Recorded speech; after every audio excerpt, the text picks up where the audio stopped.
Okay, so what we're trying to do here is get the basic principles of shooting larger than life photography, and it really starts with having your camera settings, your lighting, and your composition.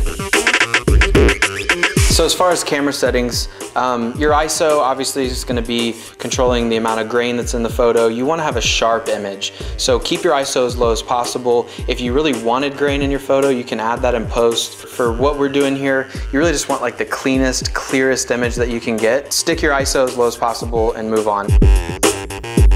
1/200th of a second for your shutter speed is about as fast you can go without throwing your camera and your strobes out of sync. It's a very fast exposure. It doesn't let much light in, but that's why there's no blur. It's capturing like a fraction of a second. You're able to do really fast motion like the Eldridge photo that I did. If you look, you've got these guys flying in the air. There's no special effects there. There's no wire harness. Those guys are running and jumping into the camera. And because my shutter's so fast, I can catch that moment without blur.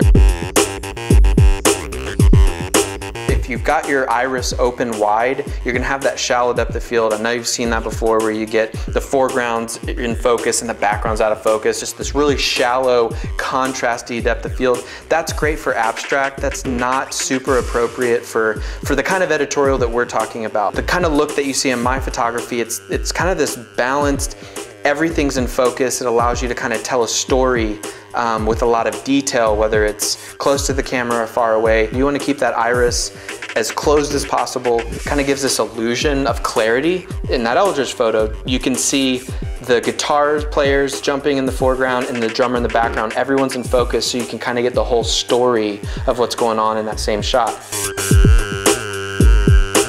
Now, the glaring issue here, if you're setting your camera up as you're watching this, is that with the low ISO and the fast shutter and a tight iris, you've got like almost no exposure. You've got a dark image, a dark frame. That's good, and that's what moves us on to lighting.